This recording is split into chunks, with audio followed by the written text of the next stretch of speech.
Welcome to Man in America, a voice of reason in a world gone mad. I'm your host, Seth Holhouse. Today, we witnessed what many are calling a black swan in gold and silver. I'll pull up this quick tweet here to give a quick overview of this. Now, I'm recording this on Friday, but I'm publishing on Saturday. So if you're seeing this, it's on Saturday. So this is from yesterday, which is Friday. That makes sense. Okay. So gold and silver, as of what we're looking at right now, actually, I'll pull up the quick silver price. Silver is at $84.36 an ounce, down $30 or 26% today. Holy cow. Okay, here's a tweet outlining this, saying gold and silver black swan, gold down 15%, silver down 38%. Silver got down even to $75 an ounce today from well over 100. It was wild. So this guy says, in the past 24 hours, 15 trillion plus has been wiped out from gold and silver. That's half the GDP of the U.S. gone in one day. We just witnessed the first Sigma 10 event in financial history. Mathematically, this shouldn't happen in the lifetime of the entire universe, right? With 15 trillion being wiped out in one day. But he says here, this simulation is literally breaking. And that's something I want to hone in on. So my guest today, Michael Haines, is one of the guys over at Noble Gold. He's one of like their best reps there. He's an investor. He understands the market inside and out. And so on today's show, what we're going to be looking at is, first off, what on earth just happened? What does this mean? Why are we seeing this insane volatility in precious metals? And not just the drop today, but I mean, we're seeing almost every day, it's like up 10, down 5, up 14, down 12. It's been wild. And so you have to ask yourself, like, what's really happening? Now, I think a lot of it, as we'll be discussing today, is tied into the LBMA, the COMEX, the paper market, because I think fundamentally the silver and the gold markets are breaking. And what do I mean by breaking? Well, it's like, okay, what makes those markets? Well, since the 70s, what has made those markets has been this Ponzi paper scheme that the European banking system, the City of London, they have concocted this mechanism of using the LBMA in London and the COMEX in the US to manipulate the price of gold and silver through contracts, through ETFs, and basically through, it's, to simplify it, it's like on one side, it's like if you see paper, the silver is going up too much, they're going to flood the market with paper silver. On the other side, they're going to do the opposite. So they've been able to use this mechanism to create these unnatural imbalances to suppress the price. But what's happening and what we've seen over the past couple of months is that the price difference of what's being established through these paper markets in the West is actually, it's breaking away from the prices that we're seeing in the East, whether it's India or China or Japan. We're seeing that the difference between the price here, the paper price, has been greatly shifting and pulling away from the physical price, is what we're seeing over in Asia, right? The Shanghai Gold Exchange, the SGE in particular. And so if you take a big step back and ask what's happening, the way I look at it is that there's like this tug of war going on. And the tug is coming from Asia, from China specifically. It's pulling the price up because it's actually representative of the delivery of real physical silver. Yet this Western system is doing everything it can to keep pulling that price back down. So you're seeing it go up and then down and up and then down. But at a certain point, that breaks. It's like if you're playing tug of war and the rope can only hold so many people on either side of it. And eventually, as it goes back and forth, the rope itself starts stretching and fraying, and it snaps. And I think that's what we're seeing. And so in this tweet, when this guy says the simulation is literally breaking, I think that's what we're seeing. But it's actually incredible. Like, it's kind of scary if you've got a lot of your assets sitting in silver like I do. I'm looking like, oh, okay, like that's a big loss in a day. But that's not how I'm looking at it, though, because I'm like, okay, this is part of the process, and this is showing me the market is finally correcting in a really healthy way. It's getting back to what it should be because it's been suppressed for decades. And so we're seeing this real price discovery, and there's going to be the volatility in the process of that. And so today, Micah and I are going to be digging into what's happening, how does it tie into the Shanghai price, the LBMA, the COMEX, what does this mean, where is it going? and so much more. So I think you're going to really enjoy this interview. Micah is very intelligent. He's really kind of soft-spoken, easy to talk to, easy to listen to. So yeah, please enjoy this. Before we jump in though, I want to thank all of you that are watching the show on Rumble. Thank you for supporting a free speech platform. The guys at Rumble are amazing. Their commitment to just allowing people like me, that I'm censored almost everywhere, yet on Rumble, I'm not. And I love that. So again, if you're watching on YouTube, stop feeding the beast, right? Come watch on Rumble. And if you're watching on Rumble, thank you. Make sure you hit that like button. Make sure you leave a comment. Let me know what you're thinking. And just, enjoy the show. Thank you. Micah, man, it's good to have you on the show. This is our first time doing a show together, and I'm really looking forward to this discussion today.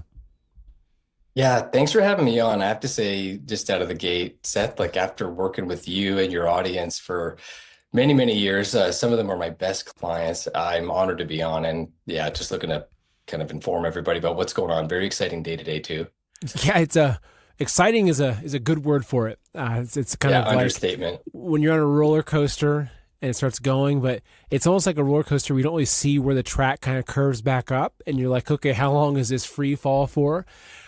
So before we jump in though, and kind of digging into that, so you are with Noble Gold. You're one of you're the show sponsor that has allowed me to do this almost from the very beginning. Like early on, Colin, your CEO, reached out to me and we got talking, and literally Colin has been one of the big people that's helped me stay independent, not be controlled by any kind of dark money and everything, and just keep pumping content out. So, thank you for what you guys have done, but I'm just looking forward to this discussion a lot, actually.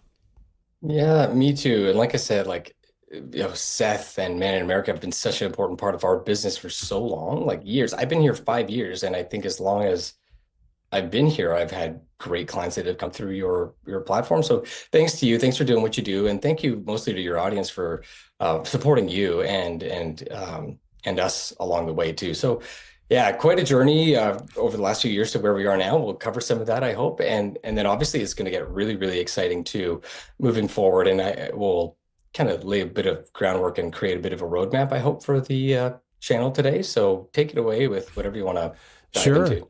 Yeah, well, I'll start with pulling up I think a tweet that really highlights what happened today. It says gold and silver black swan, gold down 15%, silver down 38%. So in the last 24 hours, this is crazy. In the last 24 hours, 15 trillion has been wiped out from gold and silver. That's half the GDP of the United States gone in one day. He says, we just witnessed the first Sigma 10 event in financial history. Mathematically, this shouldn't happen in the lifetime of an entire universe. The simulation is literally breaking. And so you see those price charts there. I'll pull up just a live price chart. So here, currently, now we're recording Friday into day. This will be publishing on Saturday. So some things may have changed by the time that this publishes and when people are watching or listening. But so we're looking at silver at 83.64 right now, which, say 3 months ago, if you told me, hey, silver's going to be at 83, I'd be like, holy smokes, that's amazing. But if you look at what's happened in the last 5 days, or actually let's look at the last month. So literally 1 month ago, December 31st, silver was at $70 an ounce. It climbed up. Then yesterday, actually, let me go back into 5 days. So yesterday we saw it hit up to almost 121. And this is what was kind of crazy. I'm sure you have the same sentiment, is that it just seemed like every day I'm checking, it's up another 10%, another 10%. Like it was going up in a wild way. Like you look at this, right? This is looking at just like every day goes from 96 to 101, 101 to 115, back down to 105, back up to 113. It's been wild. But then today we saw just a massive, massive drop from opening. Came down. It looked like it bounced around 75, which was wild. That was the low. Yeah. Yeah. The 38% that's quoted in that tweet was from the very low. Now it's like 27%, but still, absolutely wild. Yep, you're right. It's been crazy. It is. And so I've got so many questions about what you're seeing. And I guess, and I want to let you talk because I really do. I'm just going to frame it a little bit more. So as I'm seeing this, I'm actually calm. Right? As much as it's like, oh my gosh, like there goes a good chunk of my portfolio is like, it's okay. Because like I see the bigger picture and I'm thinking, okay, when do I start buying? right? Because I'm looking at it, so I'm like, okay, it's at 81. Like I almost pulled the trigger on like I think it was a couple hundred ounces at 81. I had a chance to buy. I'm like, okay, I'm just gonna wait. But this, as far as I understand, this is kind of to be expected. Like it's like remember when silver went up to like 55 an ounce or so, and everyone's talking like, is it going to hold over 55? And then all of a sudden it dropped back down to 45, and everyone's just kind of like, oh my gosh, it's over. The crash is happening, and it came back that's up, the top. right? Exactly. Yeah. Yeah. So sorry, I'd love to just kind of riff on that, Yeah, right? So please jump it's in, been man. Yeah. wild. It's been wild. And just a little bit about my like, yeah, I've been here at Noble Gold 5 years, but I've been buying for 8 or 9.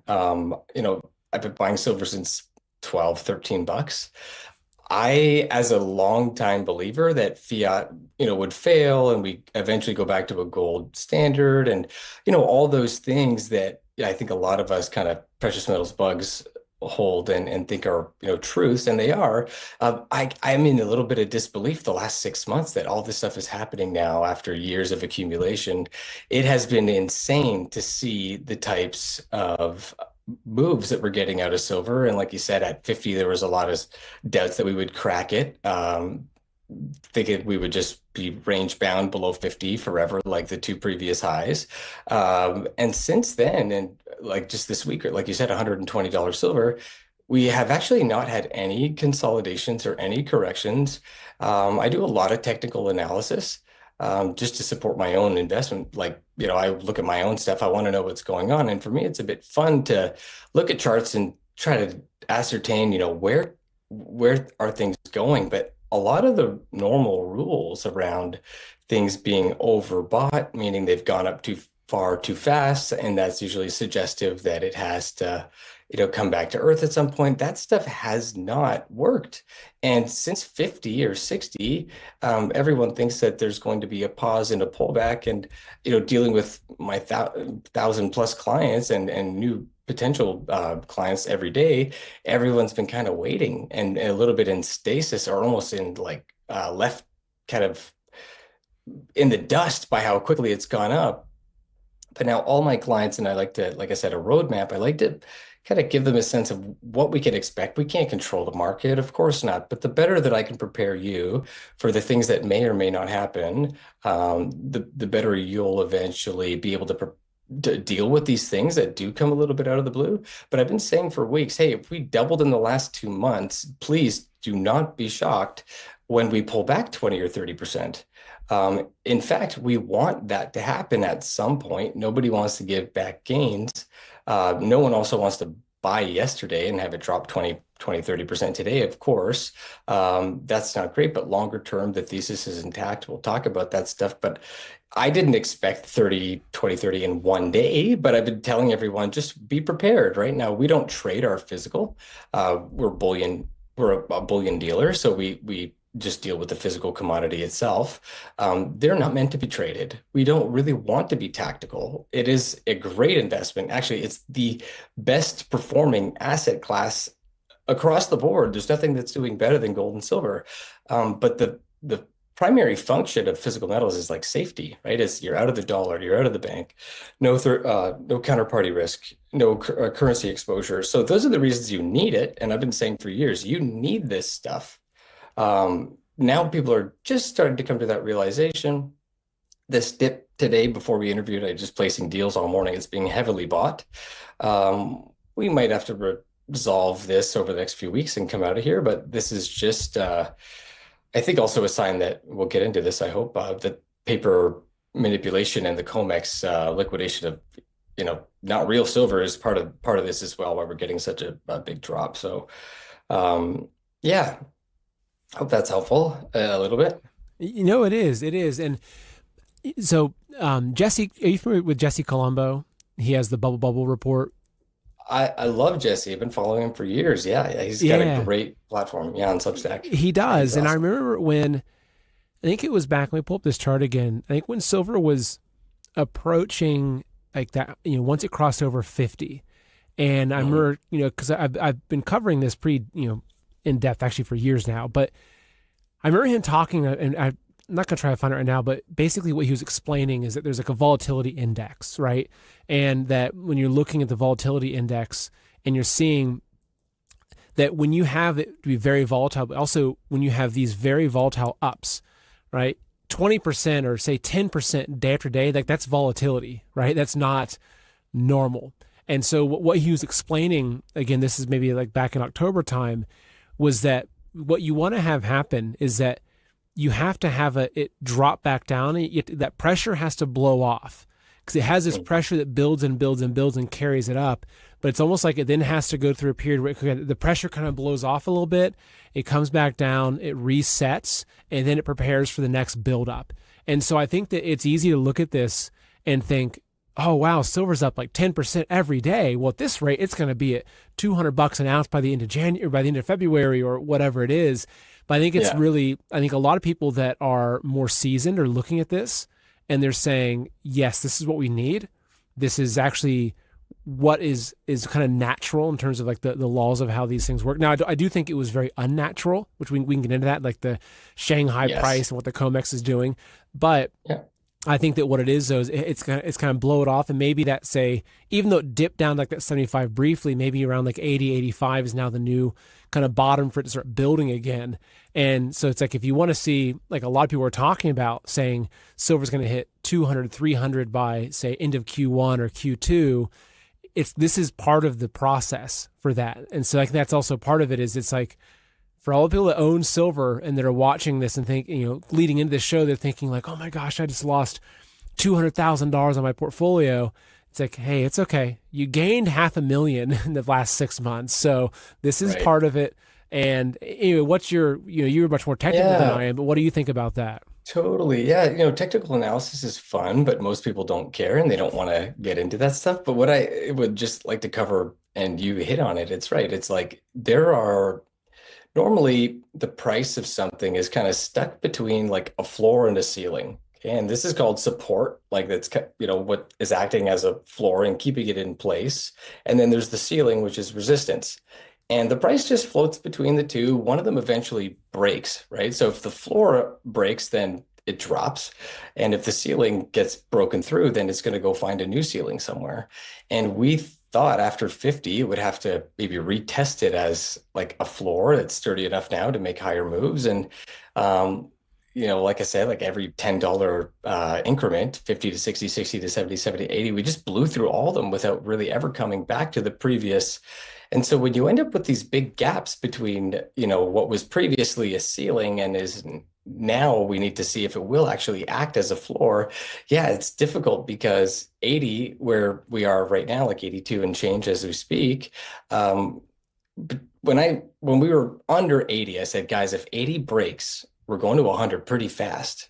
Okay. And I said 100 might be a big ceiling for us because it's a big round psychological number, but we could also go through 100 and get into the 120, 115 range. And like I didn't actually expect to be so kind of bang on. But now that we have gone through 80, broken through 100, gotten to the 120-ish range, like we might have to come all the way back to retest 80. And that's actually what looks like it's happening. And these are, as you say, very constructive parts of a bull market. You don't want to go up in a straight line, right? A bull market should be 2 steps forward, 1 step back, 2 steps forward, 1 step back, and it grinds sustainably higher. Bull markets always make higher highs. What I'm telling clients who bought in the last couple of days who feel now we're in a bull market, it's going to recover. I can't tell you exactly when, but I don't think it's very long. Along the way, we will have these pullbacks, which are natural and constructive. You need it in order to, as you say, reset price, momentum, retest what was previously a ceiling as now a supportive floor, and to reset, I don't know if I said sentiment, but yeah, you need people being kind of like, ooh, I think it's over. And that kind of scares people away before it's really going to run again. Because sentiment's kind of it's a healthy gauge. Like if people are really, really giddy and bullish, like they have been, like almost to the extreme, it's kind of a sign like, okay, we're probably due for some kind of event that resets that, and then we'll have more room to run on the next leg, right? But one more thing, sorry, just to touch on volatility is I've never seen silver is volatile by nature. We know that, like it usually moves like 2 to 3 times more than gold up and down, but I've never seeing the volatility that we have in the last couple of months. Like just this week, up 10% Monday, down 10% Tuesday, up 10% Wednesday, down 10% Thursday, and then down 30% on Friday.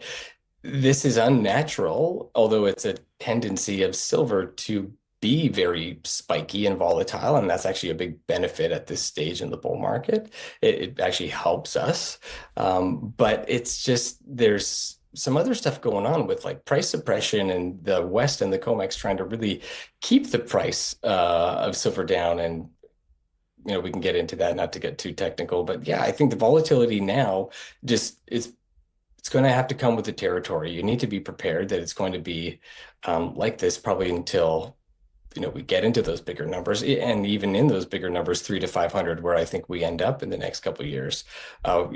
You'll see probably $30-$50 swings at some point, right? So it just comes with the territory, and I want everyone to be assured, like it's still big term, big picture, big bull trend, right? So we just need to keep that in mind and keep like our eyes on the prize, if you will.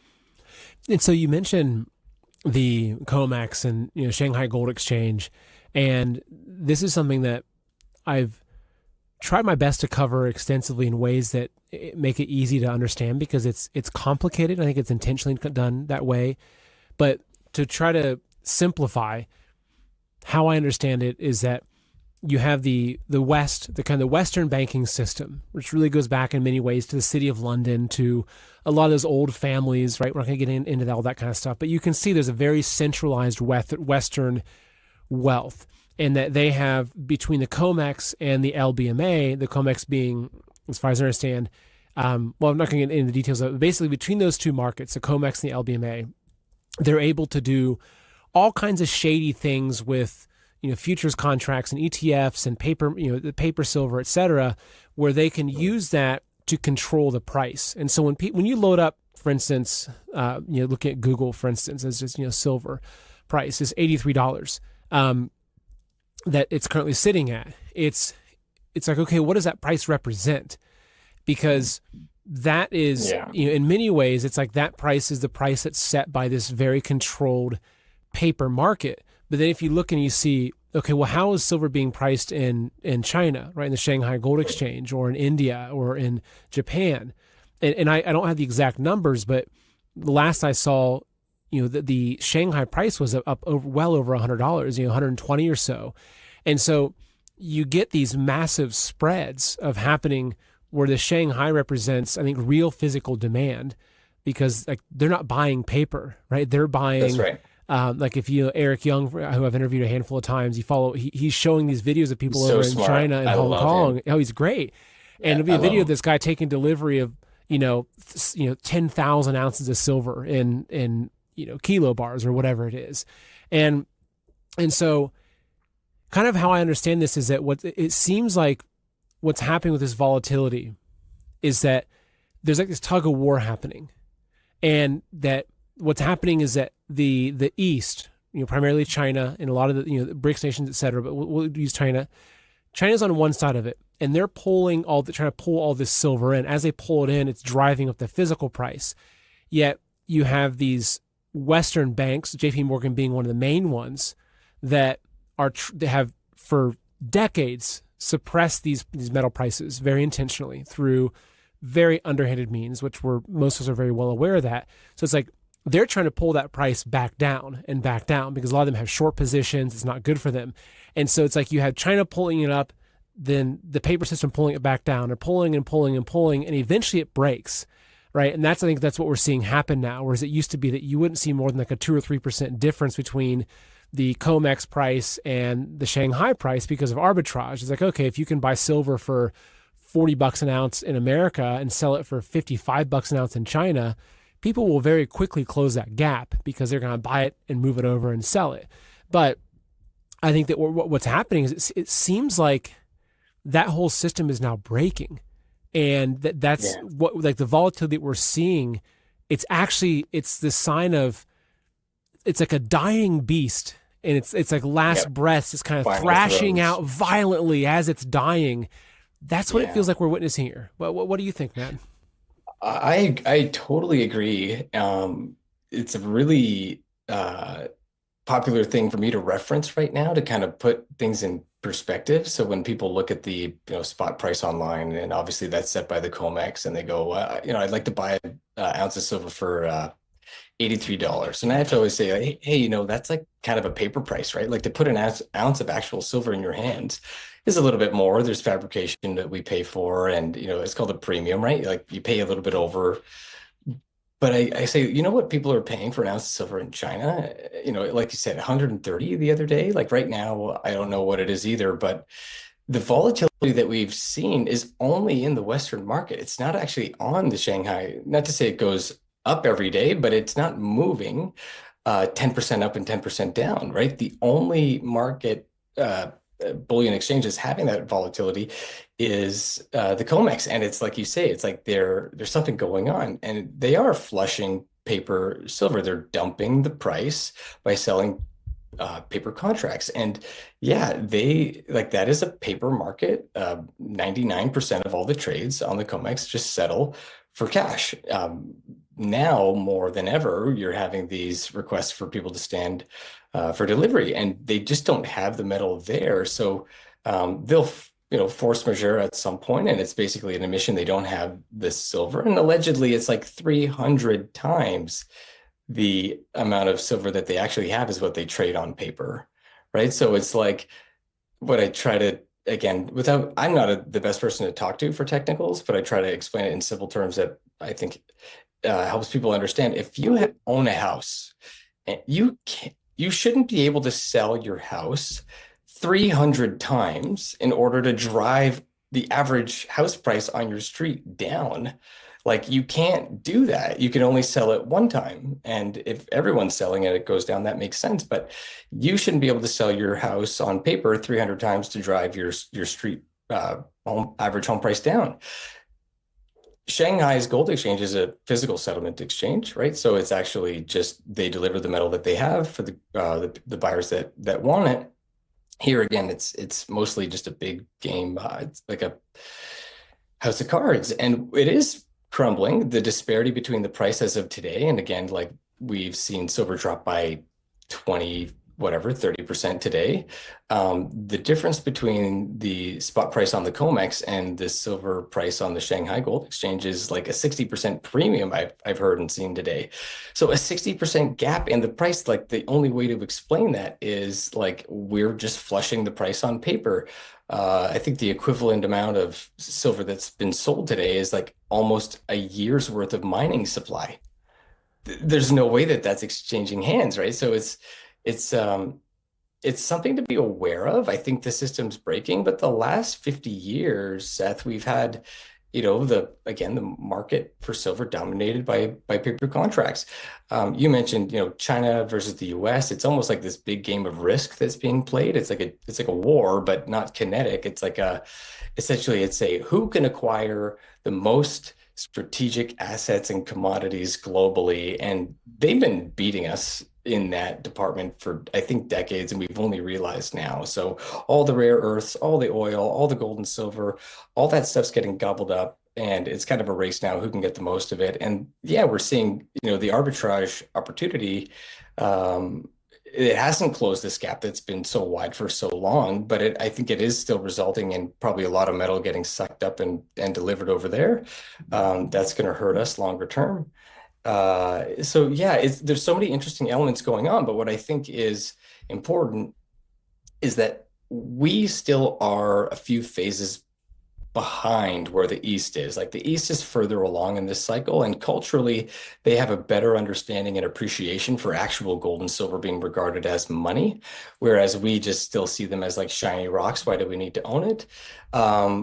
That'll change. And I'd like to talk about some of the stuff I'm seeing and like total ownership of metals in American portfolios and old reference points and baselines that I think we'll get to, which is it's bullish for where we are, but they just know that this stuff is what you need to have, and they're willing to pay like almost any price for it. And so the ounce of silver over there is way higher than what they want you to believe it is here. It is not. Like there's two realities right now. We're all going to one new reality, but as you say, like no one wants to lose control of all the manipulation and the system that's really been um, dominant for so many years. Like it's not going to go out without a fight, and we're just seeing that now. That's what explains this volatility and all the other stuff we're seeing too. So very interesting times, man. It's wild. It is. Here's a website, just goldsilver.ai, which is one of the few places I've seen that posts the Shanghai price. And so now this is saying last updated January 30th, which is obviously that's China time right now because it's still the 29th for us recording. But if you look here, it's showing that the Shanghai got up to 134. Let's see, okay, 123, right? So it's showing at the beginning of the day, Shanghai at 123.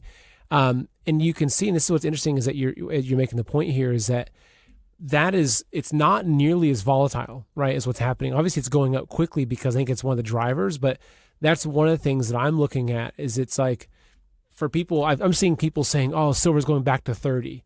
And I just don't see that happening at all. Now, I could see Bitcoin going to 30,000, right? It's like, it's had that kind of volatility before, but it's interesting because you can look at that and it's almost like because these prices have separated in certain ways, it's like, well, there's a certain floor that is there, right? Because they can't take silver to $30 an ounce using the paper if in China they're still paying $100 an ounce for it. Like the whole system breaks. And that's the thing, is that historically, whenever there's been paper prices and there's been the real commodity prices and there's been a divergence in them, the paper always ends up having to connect to the physical. It doesn't go the other way around because the physical is driven by real market energy and inertia. Real market forces drive the physical price, or it's this fake Ponzi manipulation that drives down the paper price. Now, there's one tweet that I want to pull up really quickly here. This is from Mike Adams, and this is from a little bit earlier today. I think he does a good job. Mike has a good understanding of this kind of information. I really have been following him on precious metals for years now. And he says, an incredible day of manipulated price plunges in gold and silver spot. It's being blamed on Trump's pick of Kevin Warsh as Fed chairman, but there's much more behind this move. It's a coordinated London, New York, Washington, D.C. paper attack to engineer volatility and try to cause a panic sell-off. What it really means, in my view, is a rare buying opportunity into metals that will keep trending higher as the dollar collapses and dollar debt explodes. The Shanghai price for physical silver is $123 an ounce. This indicates a $33 plus gap between Western paper markets and silver, which at the time of his post was at $90 an ounce versus Shanghai physical markets. It says, that's because Western governments can manipulate the paper price but can't print physical silver. Paper may plunge even more before the close of markets today, and this is an all-out assault on silver and gold, but none of this manipulation can generate more silver or increase silver mining output or reduce the need for silver in industrial processes. If you own silver, hold on tight. If you've been looking for an opportunity to acquire physical, there's plenty of silver supply in the buying side across most U.S. silver dealers.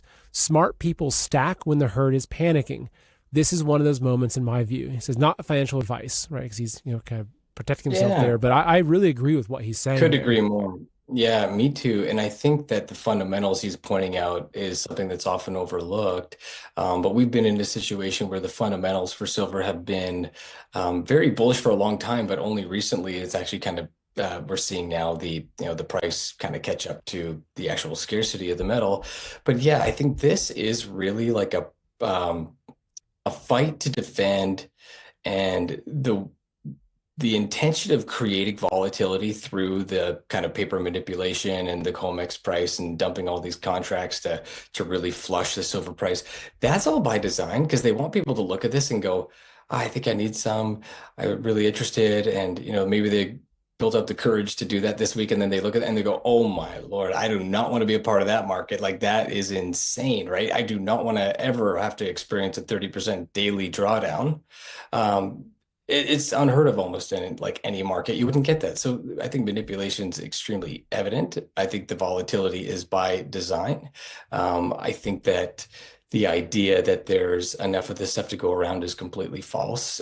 He makes it again, like the mines haven't been producing enough of this stuff for a long, long time.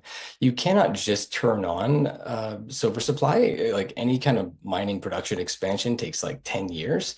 Most of the silver that's even mined comes from base metal mining, so nickel, zinc, copper, gold. Pure silver mines are very rare, some in Mexico and elsewhere, but like you can't just incentivize all the other base metal miners to mine more to try to find more silver. So there's no switch to just flick to get more silver out of the ground. And then investment demand's obviously up a lot. Industrial demand is up like crazy as well, as you know. So, on the supply and demand dynamics, like you couldn't have a more bullish situation. But price discovery is a process, right? It's not like just an event where they say, okay, like, the real price of an ounce of silver should be $500. It's not just going to happen overnight. We probably need years to resolve what an actual ounce of silver should be worth. I always tell people, this isn't a trade. Like physical metals are a buy and hold. Like there's a time and a place to own them, and we're already really, we're well into that period. There's still a lot of time left to buy, and if you don't already have some, you want to do it now. But it's something to hold for years, right? So I don't care about what happens today or next week or next month. I know that ultimately what's happening is like honestly, Seth, it sounds ridiculous, but it's like a once in a lifetime event where we're going to have a ridiculously important commodity to like human life and to the financial system at large. If 50, 60 years of price manipulation is finally ending, and we're going to have like supply and demand fundamentals actually kind of really get us to a point where people are going to say, what is an ounce of silver really worth in my hands? And that's at a much higher price, of course, but these things that are happening, again, it's like everything. Tell me what institution's not corrupt, and I'm sorry, like I just feel that way about everything. The commodity exchange is just part of that, and then the intention to have a coordinated attack, of course they would do that, right? So it doesn't feel good for newer buyers. For those of us who've been here a long time, we know it's kind of to be expected. And when you work with us, and I don't want to make this a sales pitch in any way, but when you work with us, like all my clients kind of knew this was going to happen. Not today and not this much, but I've been saying for weeks, like, hey, we've doubled in the last 2 months, something like a 20, 30+% drawdowns due at some point, and that'll be constructive as we've said. But yeah, this is really like a massive arm wrestling match. It's East versus West. It's so many things combined, but it's really exciting if you know where this is going, right? I think it's really, I was saying to my mother-in-law, who I got her in the fall to silver, and she stresses out a little bit. I'm like, it's better than like sports. Like you can't, like I'm watching the silver market right now, and I'm like eating my popcorn, like, oh my gosh, this is so exciting. Every day is like, what? No way. And it's fun, but it's going to end up really well for us long term. This stuff is going to break, and we will get real price discovery. That's the point I'm trying to make. Exactly. And one thing I'm curious with is that, you have a unique position to understand the buying sentiments and trends of just your average household collector, right? Or investor. It's easy to look at, the big bullion banks and the big, kind of family office, families and what they're doing and whatnot. But what are you seeing in terms of just typical Americans that have been groomed on the idea of 401k, stock market, stocks and bonds, and the people that are kind of waking up to this? Because I'm seeing, even within my own circles, people that I've been telling to buy silver since it was $20 an ounce are now saying, all right, okay, you got me. I'm going to buy some now. So what are you? Too late? Yeah, exactly. Yeah. And I'm still telling them, I'm like, $100 an ounce feels really expensive right now, but if it gets to 300 an ounce by the end of the year, you're going to look back and say, gosh, I wish I would have bought more at 100, right? But so what are you seeing though on your end? For sure. And I love that you're asking, because I want to share. It's really encouraging what I'm seeing. So a few things. One crazy stat is I'm selling more this month, January of 2026, than I did through January through September of last year.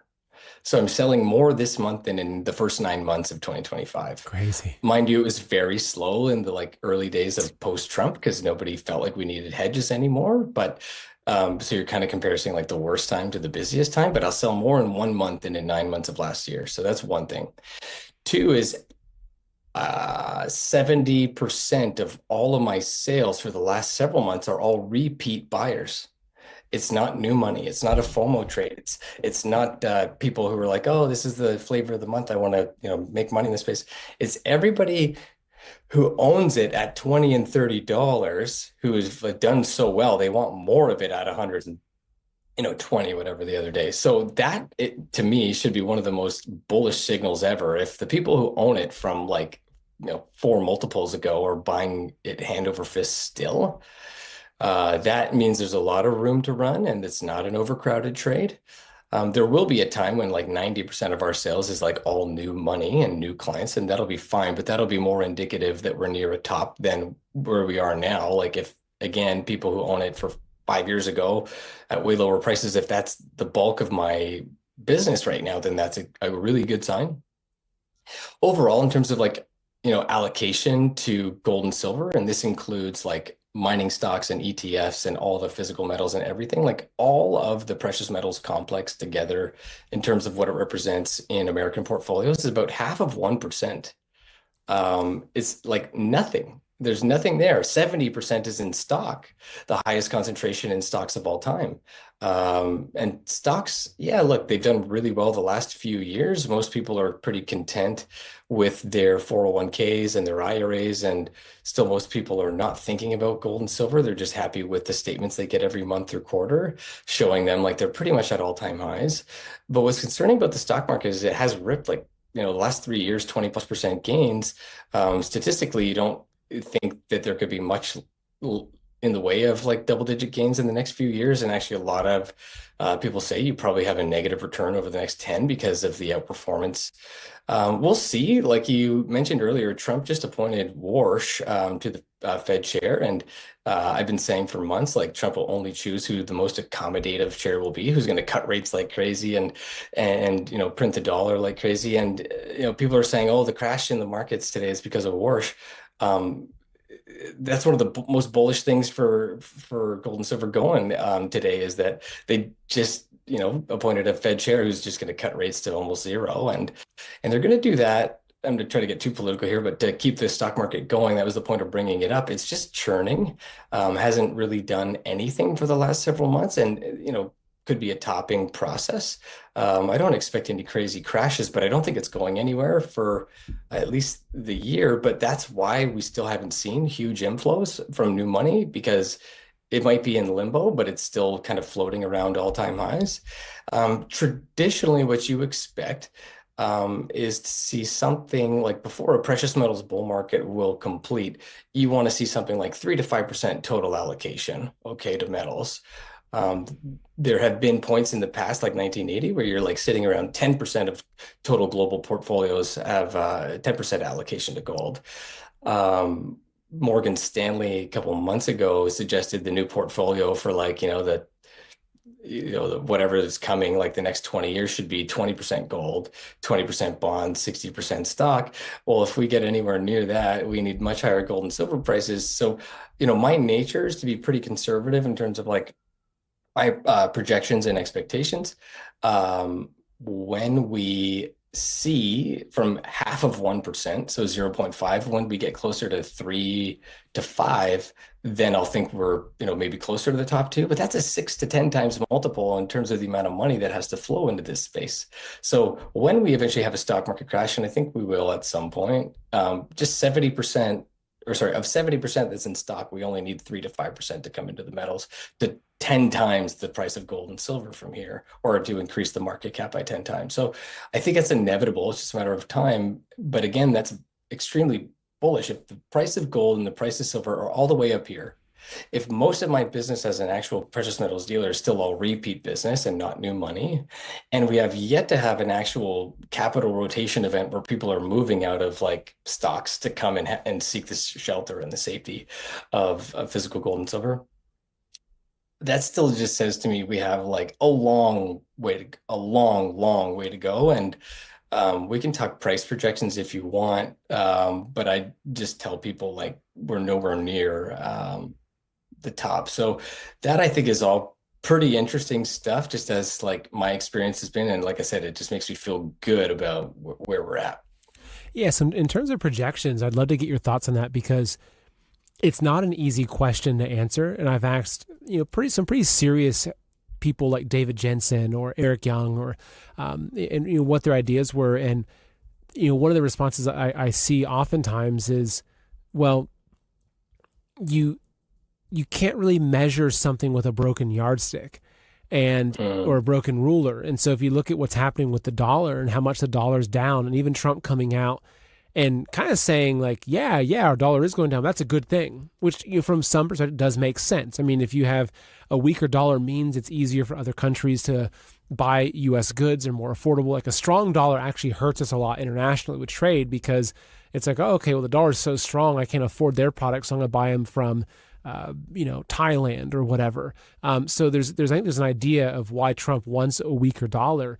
But in terms of like where the silver price goes to, it's like, well, say silver's at $1,000 an ounce, but that's reflective of the dollar dropping that much in value.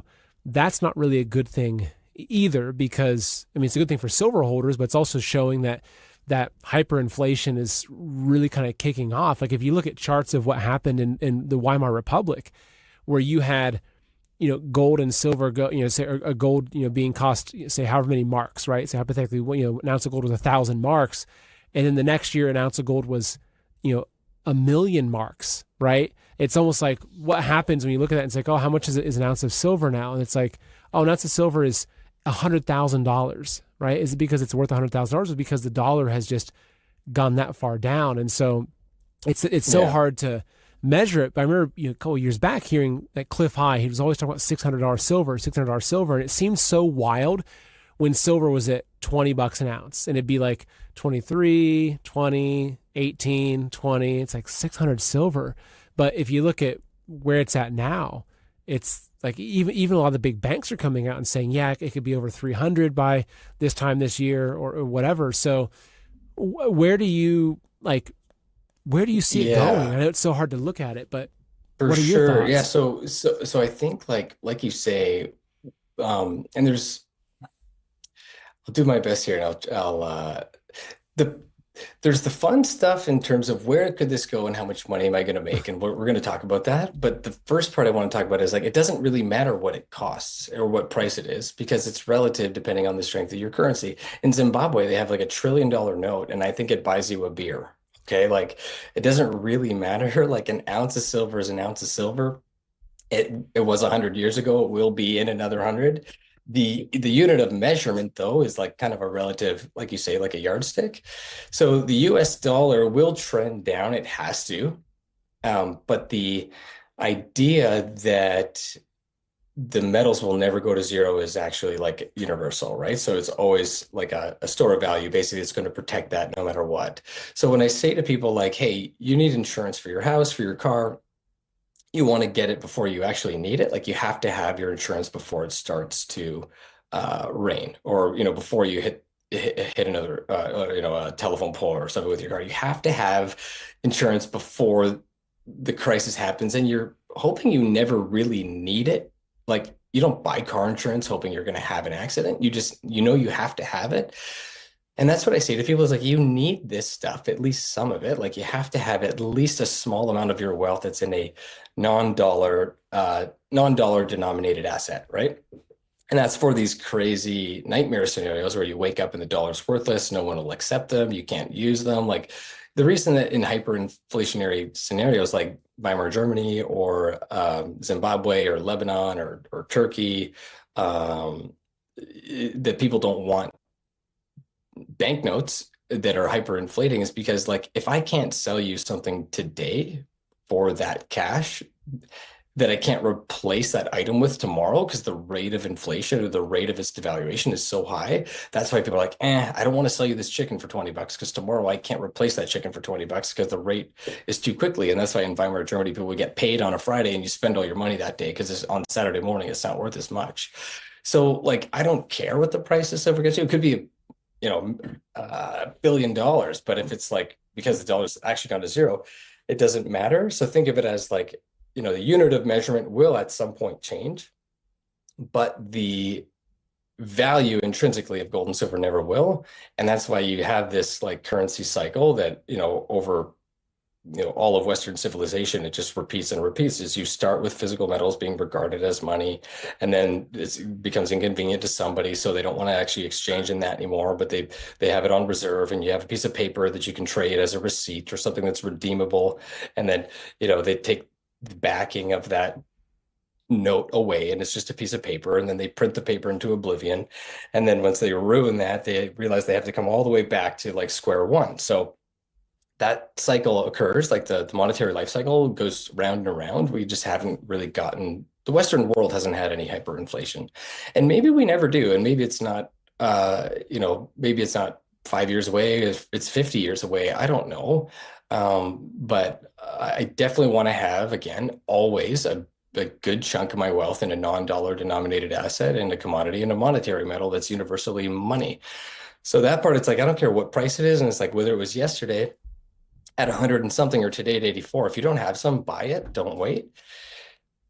On the price side, there's a few ways of looking at it. Like one of my favorite guys, Michael Oliver, who looks at technical analysis, but also has a kind of a patented system. It's called momentum structural analysis. He has a lot of really cool spread charts to look at it. And I tell people a few things. Like, I think at this rate, things are moving very quickly. Of course, we wish we could go back to $20 and $30 silver or $2,000 gold. It's not too late. There's a lot of runway left. I try to be really conservative with my clients. Like, what I think will happen is at the very least, we get to $10,000 in gold. Okay, we're around 5,000 today. That means it has to double. Well, it's more than doubled in the last year. I'm only really expecting it to have to double again in the next, let's say, 2, 3. The odds of it going much, much higher are pretty good, but I like to again say, like, my minimum target for gold's 10 grand from 5, so you can double your money there. But again, it's not really about how much money you'll make. It's about having the insurance that you need, right? Just get it. And then there are a few ways of looking at how silver could, how things could play out with silver, because traditionally, as a precious metal cycle matures, what happens is you end up with, again, the typical behavior is gold leads the trend. It leads and it goes up in price for the first half of the bull market. And we saw that, right? We saw that the last couple of years, all these new nominal highs for gold. Silver's just still all the way down here. People are going, what the heck? And I said, look, this is just normal behavior. Silver acts later, but then it has an absolutely massive catch-up move, and it always outperforms. There's no exception to silver's outperformance. And when it outperforms relative to gold's price, you end up with this gold to silver ratio dropping. And at one point last year, Seth, we were at 100 to 1. It was in May. Oh, it was so crazy, it was like, wasn't it? Looking at that it was like insane. Yeah. Say 25 bucks for silver to 2,500 for gold, right? Something it was like at that. 34. Yeah, it was 3,400 in gold, and it was $34 for silver. And at that point, I was telling everybody, like, hey, keep some, but sell a lot of gold here to buy your silver, buy more silver, because it's a very unique opportunity to kind of be in this super high range that suggests that silver is extremely undervalued. Well, since that time last May, I haven't checked today, but we're like in the 40s. So we went from 100 ounces of silver being equal to the price of 1 ounce of gold to now only 40 ounces of silver is equal to the price of 1 ounce of gold, which means the silver price has more than doubled versus gold in the last little bit. Now, what's typical of a precious metals bull market is you'll have the gold to silver ratio drop like a rock as silver explodes. And like in 2011, after the global financial crisis, when everyone rushed into this space, we got to a 30 to 1. Okay, so what I say to people is, like with that floor and ceiling concept, Seth, like we will very likely go and retest the previous low on the gold to silver ratio around 30 to 1. So if I'm right about 10K gold, run the math, like back of a napkin, it's $330 silver. So that to me, it's a conservative gold price and it's a conservative gold to silver ratio target. Now, what if you keep your conservative gold price at 10 grand, but you think we're going to a 20 to 1, which I actually think is very achievable, but maybe a little bit more of a stretch goal. I think 20 to 1 will happen. That's $500 silver. So, that absolutely is within the cards, but what if it's 15 grand for gold? What if it's 25 grand for gold, right? So you could kind of do a little bit of a matrix on your own, like the price in gold that you expect, the GSR that you expect in silver, and then what that would equal. So I tell everybody over the next couple of years, like, yeah, 10K gold, 300 silver, you could pretty much bank on it, but it's not going to happen in a straight line. And days like today are a great example of that. So keep in mind, again, it's insurance, but you're also going to make a boatload of money in this place, in this space. And there's a time and a place to own precious metals. It's like, we're right in it.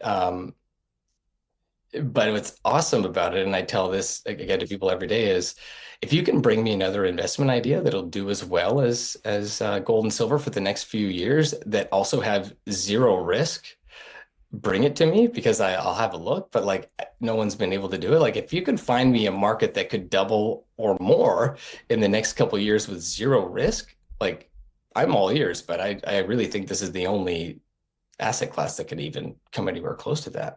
No, it is. And I think also kind of in wrapping up, just kind of giving how I look at precious metals. I'm not a stock market guy. I've got a little bit in some mining stocks, but not much. Me And too. Yeah. my perspective is that like I always keep this 10-ounce bar sitting on my desk. It's this little kind of fun poured 10-ounce little bar here. It's always sitting I have there. I have a rail spike. My dad worked for the railroad, so this is a 10-ounce silver rail spike that Yeah, keeps me humble. Humble roots. exactly. And so actually, I paid 25 an ounce for this. So at one point, this thing was, 250 250 bucks, bucks. right? They're Now like almost $1,000 now. yeah. Yeah, exactly. And so 'cause the way I look at it is that I don't buy silver, right? I convert my assets from dollars to silver. Like I'm not purchasing silver the same way I would purchase a new lawnmower or even a stock, right? I look at it as just it is a store of wealth. And so my philosophy is that because I'm a business owner and I've got a few different businesses kind of going on, that if I have a month where I have a little bit extra that comes in, I move it to silver. It doesn't matter what silver is at. It's just out of principle. Like I make sure that I keep in my cash accounts just what it takes to make sure my family's safe and a little bit of backup. But other than that, though, like this, silver is my savings account. Like silver is my IRA, right? It's what I just take anything that I have excess that is excess. I can't think of anything safer to put it into because I would feel nervous if all my money was sitting on some sort of kind of bank login on my phone. Like I wouldn't feel comfortable with that because I'm thinking, okay, what's going to happen if I lose access to that? What happens if the government comes after me for some reason? It just I don't trust that, but I trust this. So, anyways, that's my philosophy in terms of why I buy silver. Very similar to mine, if I can share quickly. Like, I don't recommend this for the average person, but I'm all in on this, and I have been for almost Me 10 too. years. And people are like, "Oh, yeah, of course you want me to buy the metals. You're a sales guy." I'm like, "Well, I'm an investor first, right? Like I've been buying for almost 10, working here for 5. So I have like of my total net worth, 100% exposure to precious metals. Again, not financial advice. This is just because I'm so committed and convinced that what's happening is, well, it's actually finally happening. But I keep 80 to 90% of that in physical. And I do have like some mining shares and some stuff that I'll do where I have paper exposure to the asset class. And, you can get some decent returns in that, but anytime it grows more than that 10 or 20%, it's trimmed and it's stored forever in physical. And I've absolutely zero risk that I'm ever taking with a big bulk. So the stock market, the lights could turn off tomorrow and I could lose 10%, but I can actually still go and put my hands on the rest of my wealth. And again, this focus on possession is 9/10 of the law. We don't want paper silver. We want physical silver, like that trend that we'll see continue and get even more aggressive, like with East versus West and this acquisition kind of war that I talked about. You yourself as an individual need to be sovereign in the sense that you have like a part of your wealth that you can go and put your hands on and you have it physically. We never hope that the grid goes down or whatever happens, but you can always use gold and silver as money because they always have been, always will be. But yeah, I only keep enough in my kind of checking account to clear expenses every month and everything else, boom, save long term. So similar strategy. I'm not telling anyone to go, as crazy as I am. I'm not a great role model that way, but you do just need some. It's a bit of an insurance policy. So, um, I'd love to have these conversations, not just with you, and I really want to appreciate like you having me on again. I'm kind of starstruck. Like you have Colin on, my boss, who's the best. But it's nice to finally get to talk to you. I've been dealing with again with your audience and my clients that come from your channel for years, and even just before jumping on today, I was able to get a couple dip buyers from your platform to come in and actually finally, or not finally, but take advantage of the opportunity that we have today. And that's what I would again just underscore is that's what this is. We talked about the volatility, we talked about the paper suppression. That stuff's going to continue, but keep your eyes on the prize, protect yourself. We all need insurance. If you want to talk to me or any of my awesome colleagues, we're again not salespeople, we're investors. We walk the walk, talk the talk, and just rolling over an IRA is super simple. People kind of put it off because they think it's complicated. It's super simple, and we get them done all the time. And home delivery purchases we do too, super simple. So anybody can give me a call or any of us at Noble Gold, and I again appreciate you bringing me on, man. Oh, Anything else you absolutely. want to wrap up with? No, I think just in kind of, yeah, I guess wrapping up and just saying that, you know, what you do is very different. I've also been in this space. I was in the jewelry industry back as early as 2010, and I had an auction house. I was doing, taking kind of like high end rare stones and jewelry over to Asia and selling it to private clients in Hong Kong, and did some fun stuff. Then I had a gold buying business. Where I was actually just buying scrap. I think actually that's where this came from. I think I bought it just over at a little office in Ohio, right? It was, and people would come in Cool. with estates and diamonds, and I would just sort through it and I'd buy it.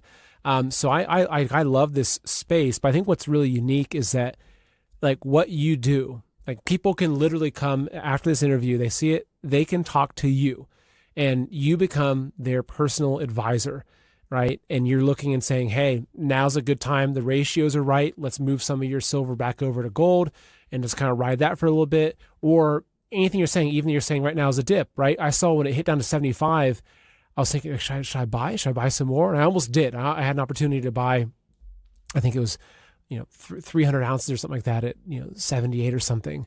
And I thought, should I do it? Should I do it? And then I just got busy and I was like, okay, just calm down, Seth.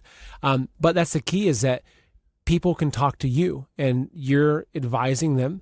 But also, there's a lot of fake stuff out there. I've seen a lot of things of even stuff like this or these big Engelhard bars, these big 100-ounce bars, people cutting them in Yeah, half, the and they've got, plated it's tungsten. terrible. And so that's the other thing Yeah. too, is that your local coin shop, they might just be doing really basic tests and they may not know, not because they're dishonest, but like I used to be the one buying this stuff. And it's really hard You unless you've need got a quick really turnaround. expensive.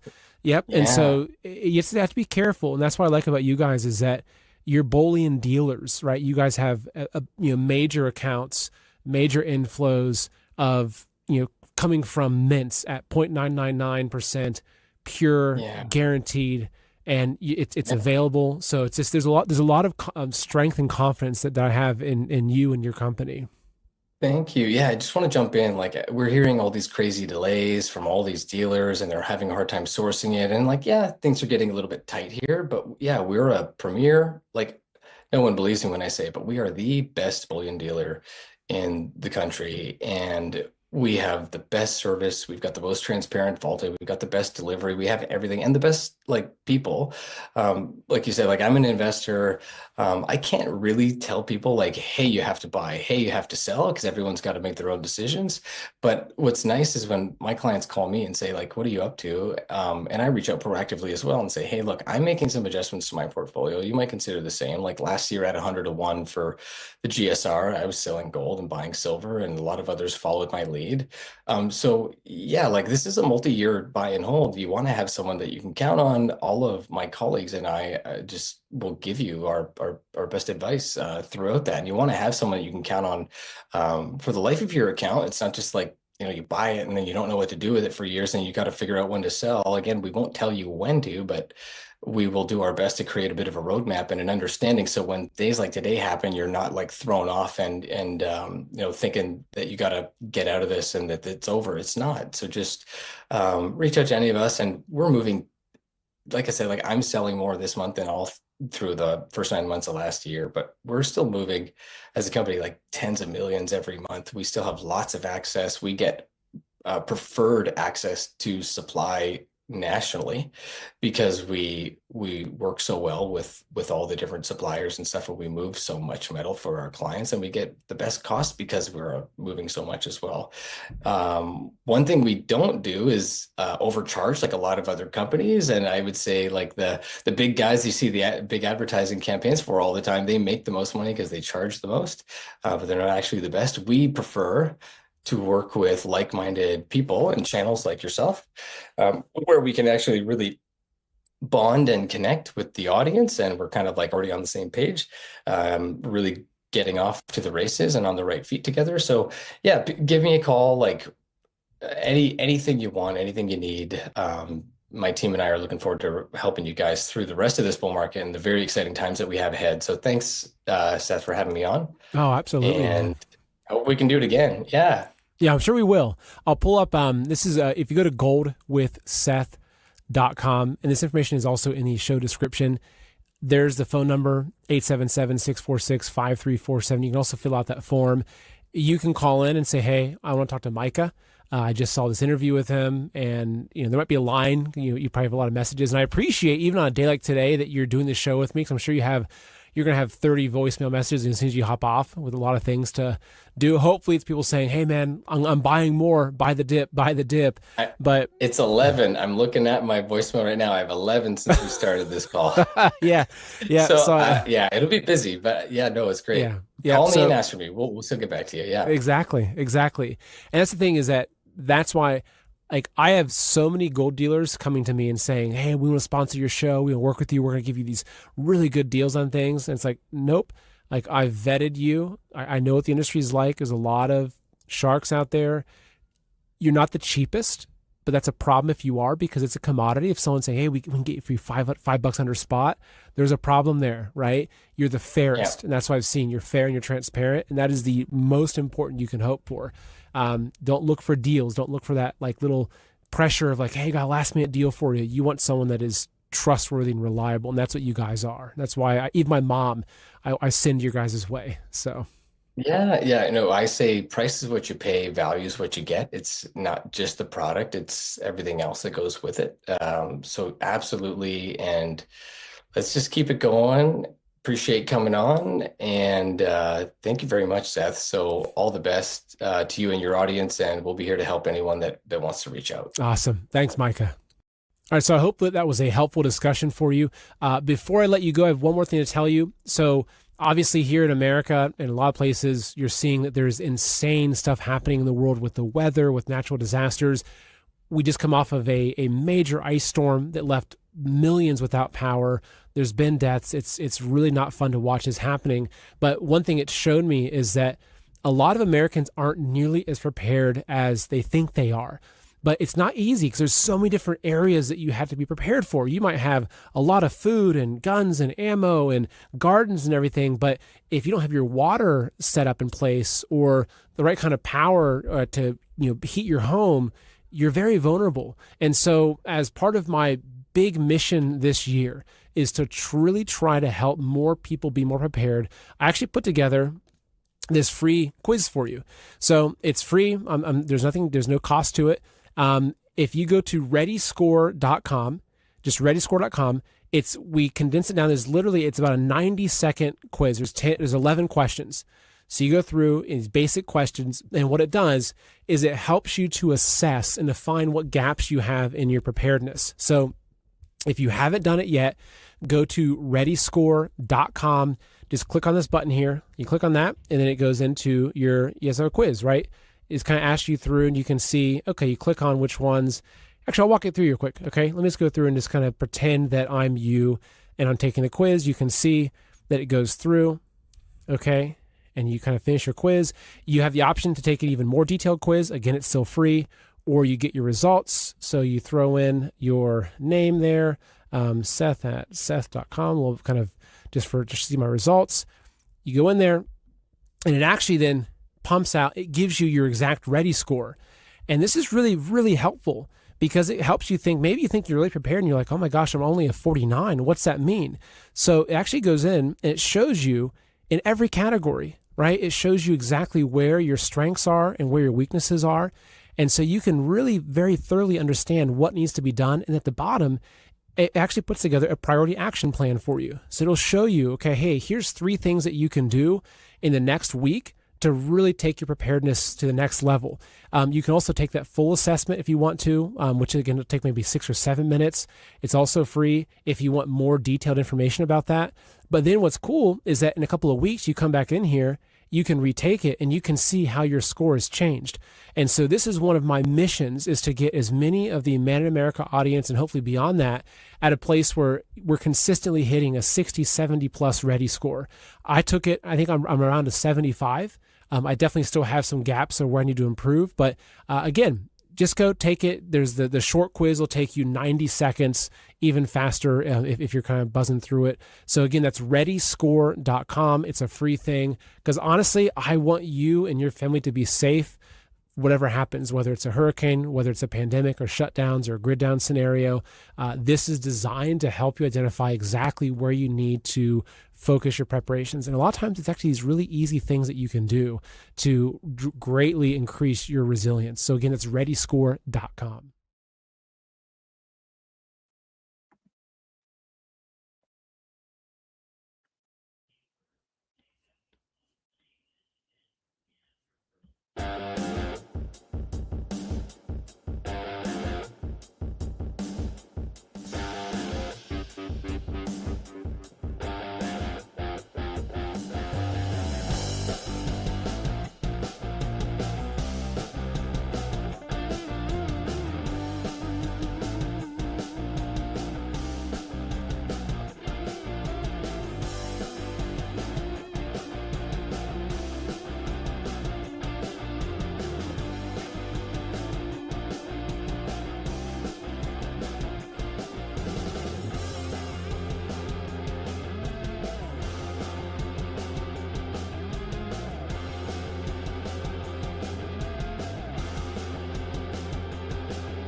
Okay, everybody, we're going to cut over to the press conference now. Thanks for joining us. It is just a little bit before 3 o'clock. This press conference was assembled by Kathy Chamberlain.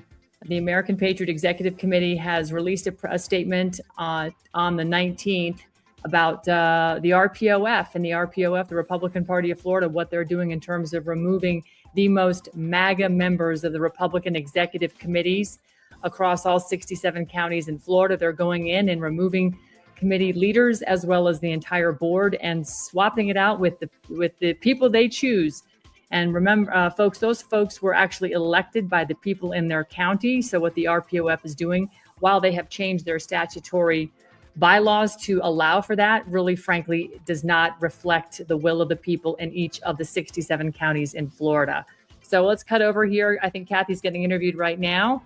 And let's take a listen, but she's going to be stepping up to the podium here shortly.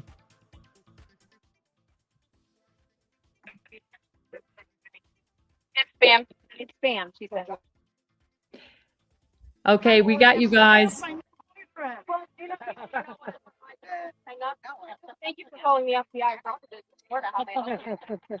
And they hang up every time. I just wanted to show books. I got them over there. She's got them out.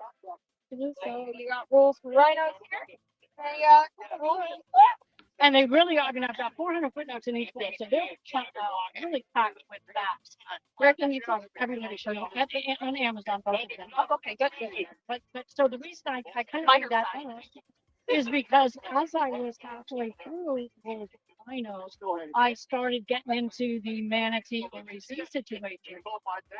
And I started talking to a lot of the people who were caught up in the suspension of the manatee REC, some of whom you will hear from them today. And I started getting more and more upset. I was only going to mention it in my book, but the more I heard, the more it was like, oh my God, I got to make this my entire 13th chapter. So I did, and then I reached out to the RPOF because I had some. For example, how could you shut down the REC without speaking to any of the eyewitness, the main actors in that whole scenario? That really bothered me.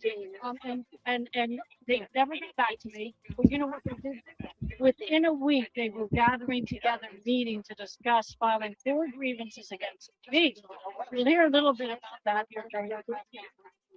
And then now I'm suspended. I'm a member in good standing.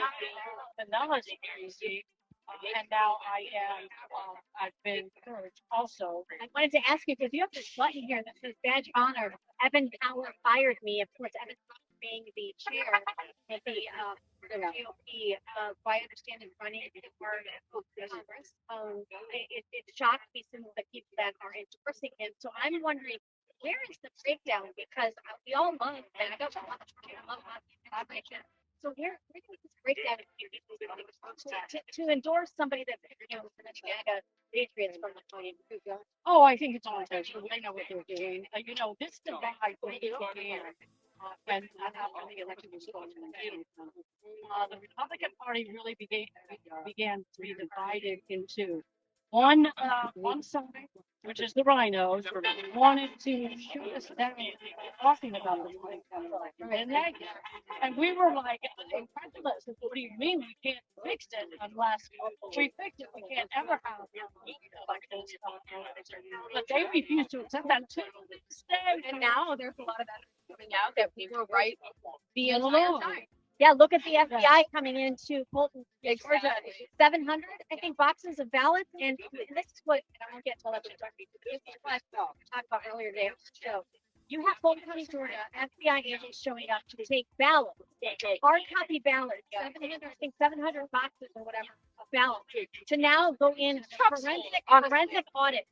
Here in the state of Florida, there's a bill trying to be circulated and passed that let's take away hard copy paper ballots and go all machine. And they're labeling it election integrity. Yeah, exactly. But let's talk more after the press because I think we're about ready to start. Well, I do want to say this really fast. It says, Brock, what is a rhino? It says a rhino, or Republican in name only, is a term used to describe a member of the Republican Party who is perceived as not adhering to conservative principles or who supports policies typically associated with the Democratic Party.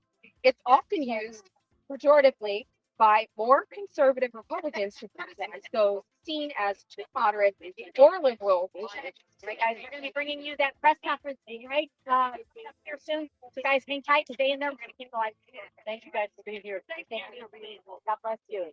Let's get present. Let's keep it here so that way we can. Can we break down for a little piece of tape? Another one? Yeah, I got to tape to the platform quickly. Good afternoon from Manatee County, Florida. We are going to have some interesting conversations today. I can't promise a whole lot of fun, but these are messages that we all really need to hear. So thank you, everybody, for making it down here or wherever you came from, whether you live here or what have you. We really need to find out what's going on within our Republican Party today. So my name is Kathy Chamberlain, and I'll be emceeing today's program on this 29th day of January 2026. Thank you for those coming to the second press conference of our APEC coalition. American Patriot Executive Committee, APEC, has hosted both of these press conferences to bring much needed attention to a crisis happening in our state prior to the critical primary elections of 2026. In 2024, our own Republican Party of Florida, aka RPOF or Florida GOP, continued waging war against MAGA and America Firsters that is unprecedented in its ruthless and relentless attacks. If you're not paying attention, you may not have noticed, but I'll tell you who has noticed. Those of us who've been unceremoniously stripped of our membership in our county Republican executive committees, or REC. Folks, I'm going to stop here to get everybody behind me or in front of me there, but thank you very much. What a good looking crowd. This is MAGA.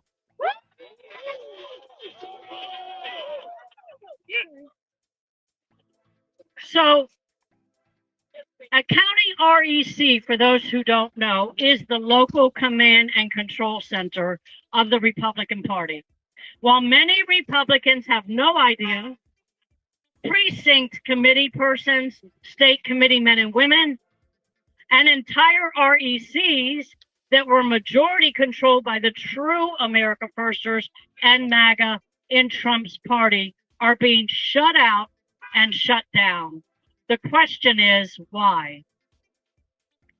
APEC's first press conference was held late last year at the RPOF Quarterly in Orlando, Florida. 11 speakers from 9 different counties in Florida shared their unique stories of being purged by our RPOF. That press conference and this one, plus more information about our coalition, are available at our website, apecunited.com. As an author of political books, a speaker throughout Florida, and an activist for MAGA causes, I've grown increasingly concerned about attacks by Republicans in name only, or rhinos, who've been taking control over our politics in Florida. When I wrote my first book, Rules for Deplorables, the biggest threat to America's freedoms were from the left and Democrats. Today, President Trump and the Republican Party have a different enemy, rhinos amongst us. Yes. We see it in Washington, D.C. Yes. as they hamstring his agenda. Yes. And we're seeing it here in Florida as they purge the best grassroots America First activists Trump has. Yep, right. My latest book, Rules for Rhinos, exposes the current rhino war on MAGA and how they're now using Alinsky tactics to silence Trump's base.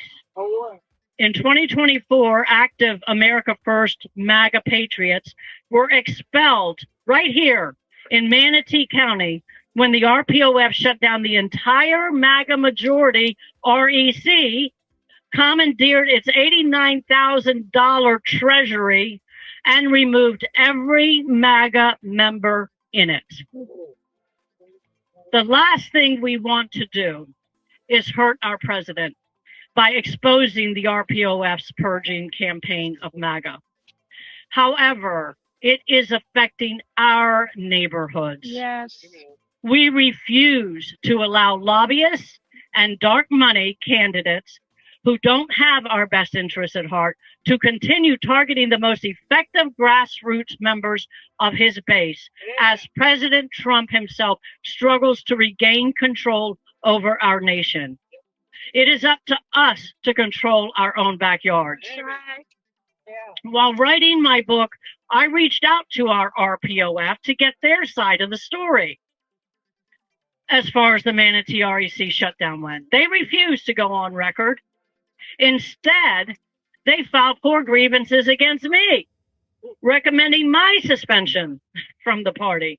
You can read those grievances and my responses at my website, rulesfordeplorablesbook.com. Lara Trump was recruited as keynote speaker at tonight's Trump Day dinner being held here to rebuild the Manatee REC membership with RPOF select replacements of MAGA. We feel she has a right to know the background. Yes. So we overnighted her a letter last week explaining it and our intentions to bring exposure to tonight's event here, our event, our press conference. Lest you think Manatee is unique, other RECs that have been attacked are Brevard, Palm Beach, Sarasota, Duval, Franklin, Osceola, and St. John's. Those are the only ones we know of. Your REC could be next if this behavior is not stopped. RPOF Chairman Evan Power and Executive Director Bill Helmick are out of control and should be removed for the good of the party. Sign up to join our efforts at apecunited.com. We will be partnering with the nationally acclaimed Rhino Removal Project to help true MAGA America First candidates get the exposure they deserve over the rhinos handpicked candidates we are being force-fed. And now I'd like to introduce the speakers for today. Yes. Most are Manatee County America First former REC members who were purged when their REC was suspended in 2024.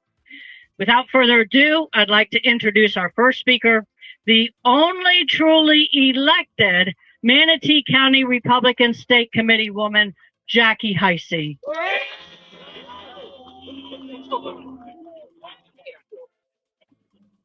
Good afternoon. I was elected the Manatee County State Committee woman in August 2024 by county Republican voters. I was removed from that position in March 2025 by Evan Power, a lobbyist from Tallahassee, who is the chair of the Republican Party of Florida. He's also running for Congress in Congressional District 2. Please do not vote for him if you live there. This is Gasparilla Week in Tampa, where a pretend band of pirates sail up the Hillsborough River and invade the city. Well, we have a real pirate invasion in Manatee County. Yes. We have a band of pirates who are Tallahassee lobbyists that have stolen our Manatee County Republican Executive Committee, your official county GOP. They have tricked Lara Trump into believing she is fundraising for a properly elected county Republican committee, when in reality, they are appointed illegitimate substitutes, pirates who have stolen our positions and our money. The Republican Party of Florida, the RPOF, has not only removed the duly elected state committee man and woman, but also the majority of the 170 properly qualified and elected members of that Manatee County official GOP. The officers of the fake county Republican committee were selected and appointed in March 2025. These officers should have been elected by the elected committee. These fake officers then secretly appointed about 30 pirates.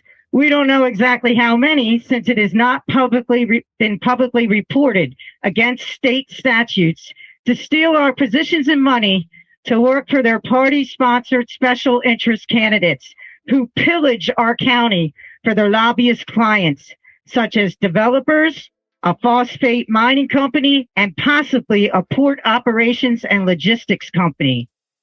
These pirates are inside this building behind me right now, collecting more treasure, and not one of our elected officials is out here standing with us. The goal is for you to have one choice versus the opposition party in each election. Vote for Tallahassee's candidate or a Democrat. They do not want a real primary. If you do not have choices in an election, you do not have an election. It is the local elected party committee, free from lobbyist control, that provides for a balanced primary election with choices, and it should educate its voters on these choices. I ran for state committee woman to ensure that county Republicans had a seat at the table in the party. Well, they clearly do not want us at the table. So until the pirates are gone, we will need to set up our own table. Just as during the 2024 elections, citizens outside of the party machine must educate voters on the candidates and drive turnout. We need principled people to step up as candidates, and we need every voter to do their homework. We need you to vote in the August 18th primary, but beware, you cannot vote based solely on an endorsement by the Republican Party of Florida, RPOF, or the secret pirated county Republican committee. You cannot vote based on postcards you receive in the mail or text messages. People hate politics, but you cannot be free and happy if you have no influence over your government's decisions. Amen. These decisions affect your wealth or lack thereof, and your ability to be happy and safe in your community. If we all get involved, we have great power. This was demonstrated last week when we learned of plans to destroy our area with a mega cruise ship terminal. Please do not think that that is over. Please get involved, educate yourself, and vote cautiously in the most important election in this county, the Republican primary on August 18th, 2026. Thank you for your time. And our next speaker is the elected state committee man, Trent Wayman.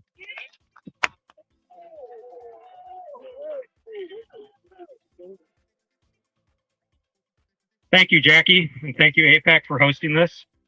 Fellow Floridians and patriots, listen to our speaker's words. Corruption. Corruption is the common theme from all the patriots speaking out today. For too long, the Republican Party of Florida, the RPOF, has been a swamp of corruption where party bosses kneel before special interest donors and trample the will of we the people. I've seen it firsthand. As a duly elected state committeeman, chosen by 60% of the primary voters in Manatee County, I was removed by just a handful of these corrupt politicians for standing up for America First values. I was ousted by corrupt lobbyists, namely Evan Power. But it does not end there. No, I was replaced by another corrupt individual who, in the lead up to the 2024 primary, created a fake Christian voter guide with fake endorsements. The fake voter guide was then disseminated in a massive texting campaign sent out to unsuspecting residents of Manatee County. That is deception. It is corruption.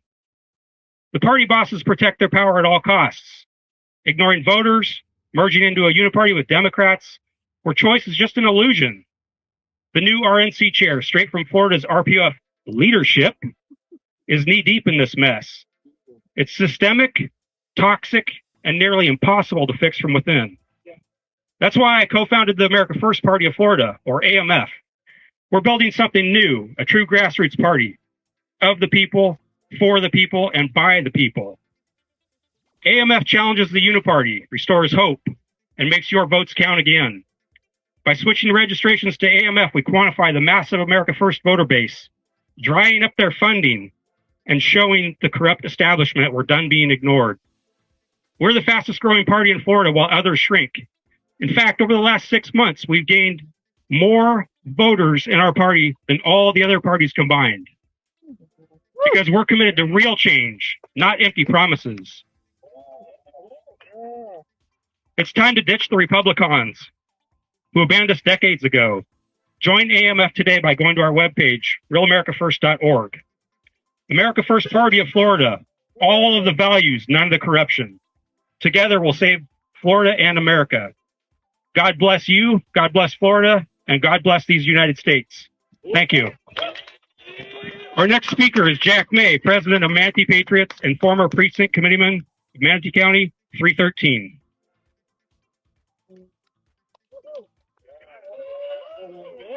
Thank you, sir. All right. They've asked me to write it down so I don't talk for 20 minutes. You know, one of the things that we need to know is that we've got a war going on, and it's not just a war of wits. It's a spiritual war. I want to tell you what Brother Paul said to the Ephesians 5:11. If you want to look it up and make sure I'm not getting it wrong. 6:11. Have no fellowship with the unfruitful rites and works of darkness, but rather expose them. That's what we're doing. We're exposing the works of darkness. Look, I'm going to be brief. It's only one page. Hang with me. It's my desire to bring clarity to some of the previous conditions that led up to the dismissal of your local Republican Party.